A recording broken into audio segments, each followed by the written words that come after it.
अगर आपने बंधन स्मॉल कैप फंड में अपना एक भी रुपया लगाया है या लगाने की सोच रहे हैं तो रुकिए। अगले 2 मिनट तक आप अपने मोबाइल स्क्रीन से नजर मत हटाना, क्योंकि इस फंड में अचानक कुछ ऐसा हुआ है जिसने बड़े बड़े इन्वेस्टर के होश उड़ा दिया है।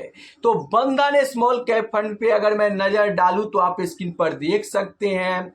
बंधन स्मॉल कैप फंड का एसेट एलोकेशन की बात करूं तो इक्विटी में 89.71% का इन्वेस्टमेंट है और कैश होल्डिंग की बात करूं तो 10.29% है। मतलब बहुत ज्यादा कैश।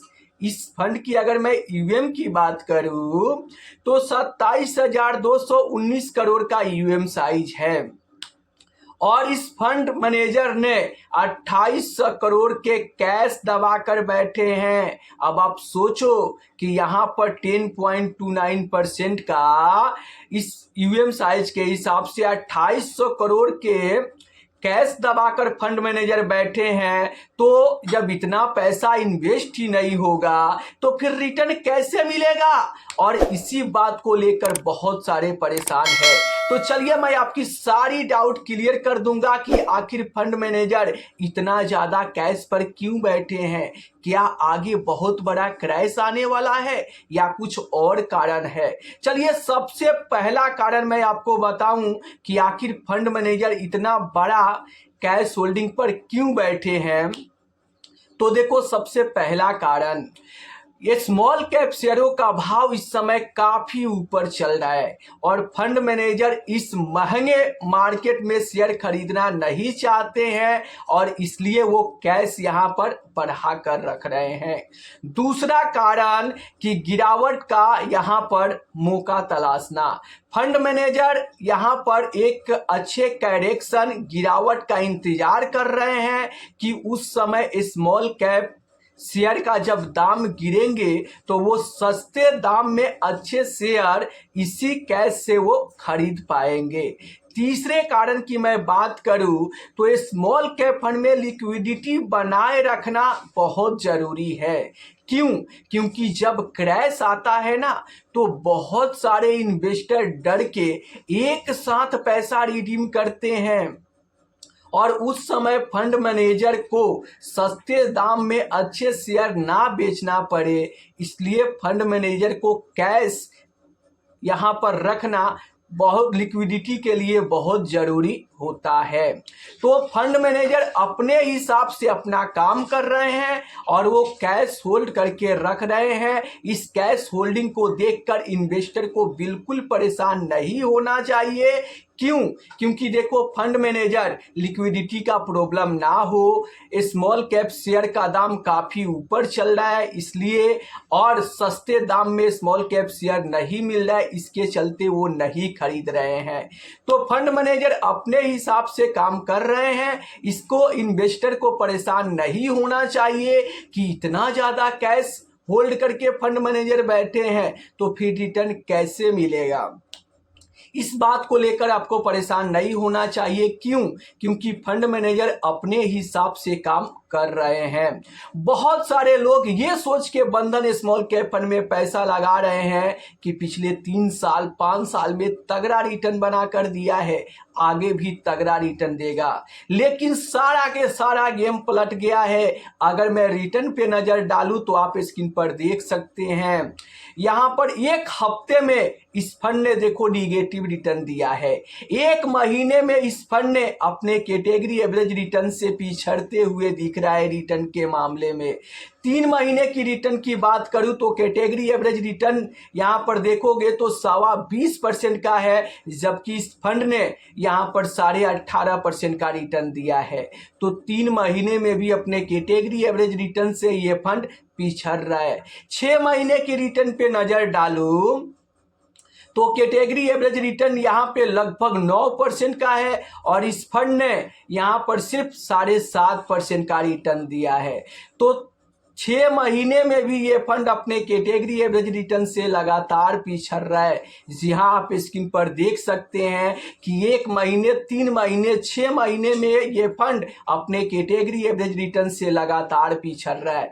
ये फंड एक हफ्ते में यहाँ पर 20 नंबर पे अपने कैटेगरी में रैंक कर रहा है, 1 महीने में 32 नंबर पे रैंक कर रहा है और 3 महीने में 26 नंबर पर रैंक कर रहा है और 6 महीने की बात करूं तो 19 नंबर पर अपने कैटेगरी में रैंक कर रहा है। 1 साल में इस फंड ने 16 नंबर पे रैंक कर रहा है और 2 साल में इस फंड ने 3 नंबर पे रैंक कर रहा है और 3 साल में 1 नंबर पर रैंक कर रहा है और 5 साल में 2 नंबर पर रैंक कर रहा है। और 1 साल यहाँ पर 1 साल में, 2 साल में, 3 साल में और 5 साल में अपने कैटेगरी एवरेज रिटर्न को पछाड़ कर और तगड़ा रिटर्न बनाकर इन्वेस्टर को दिया है।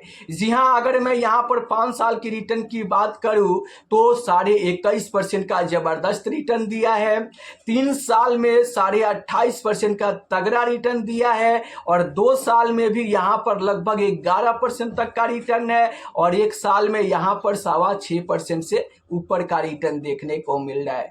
तो 3 साल, 5 साल में तो तगड़ा रिटर्न दिया है, लेकिन 3 महीने, 6 महीने में अपने कैटेगरी एवरेज रिटर्न से लगातार पिछड़ रहा है। तो देखो, इस पिछड़ते हुए को देखकर इन्वेस्टर को परेशान नहीं होना चाहिए। क्यों? क्योंकि देखो, कोई भी फंड हो 3 महीने, 6 महीने, 1 साल में अपने कैटेगरी एवरेज रिटर्न से पिछड़ रहा है, इसका मतलब ये नहीं है कि वो फंड खराब हो गया। क्यों?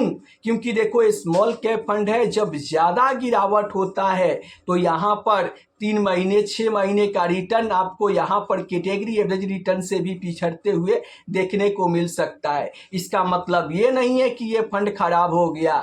अगर आपकी एसआईपी बंधन स्मॉल कैप फंड में चल रही है और आप यहाँ पर कम से कम 10 साल के लिए एसआईपी कर रहे हैं तो आपको बेफिक्र होकर अपना एसआईपी कंटिन्यू रखना चाहिए। क्यों? क्योंकि लंबे समय में ये फंड बेहतर परफॉर्मेंस दिखा सकते हैं और बेहतर रिटर्न बनाकर दे सकते हैं।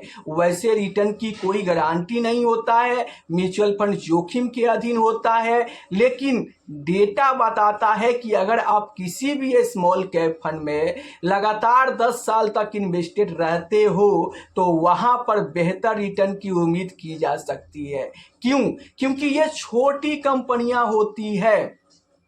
जब जब बाजार में गिरावट होता है तो ये फंड सबसे ज्यादा गिरते हैं, लेकिन जब तेजी भी होता है ना तो यही फंड सबसे तेजी से ऊपर चढ़ते हैं और लंबे समय में small cap fund large cap fund से, मिड कैप फंड से, फ्लेक्सी कैप फंड से बेहतर रिटर्न दे पाते हैं। अब चाहो तो डेटा उठाकर देख लो। यहाँ पर अगर मैं स्मॉल कैप कैटेगरी की बात करूं तो Nippon India small cap fund ने 10 साल में 22% तक का रिटर्न दिया है। क्वांट स्मॉल कैप फंड ने 10 साल में लगभग 20% तक का रिटर्न दिया है। एचडीएफसी स्मॉल कैप फंड ने 10 साल में 18% तक का रिटर्न दिया है, लेकिन पास्ट का रिटर्न फ्यूचर की गारंटी नहीं होता है। इसलिए जब भी आप इन्वेस्टमेंट करें तो खुद से रिसर्च करके ही इन्वेस्टमेंट करें, क्योंकि म्यूचुअल फंड में रिटर्न की कोई गारंटी नहीं होती है। तो अगर आपको वीडियो अच्छा लगा है तो वीडियो को लाइक कर दीजिए, चैनल को सब्सक्राइब कर दीजिए और इस वीडियो को अपने दोस्तों के पास भी शेयर कर दीजिए ताकि इस वीडियो को देखकर उनको भी इन्वेस्टमेंट जर्नी में काफ़ी ज़्यादा हेल्प मिले। और अगला आप किस फंड पे रिव्यू चाहते हैं नीचे कमेंट में फटाफट बताइए। मैं उस फंड को भी रिव्यू करके एक डिटेल वीडियो बना दूंगा जिससे आपको इन्वेस्टमेंट जर्नी में काफ़ी ज़्यादा हेल्प मिलेगा। और फटाफट कमेंट में बताइए कि अगर आपके पोर्टफोलियो में बंधन स्मॉल कैप फंड है तो आपको कितना का रिटर्न दे रहा है।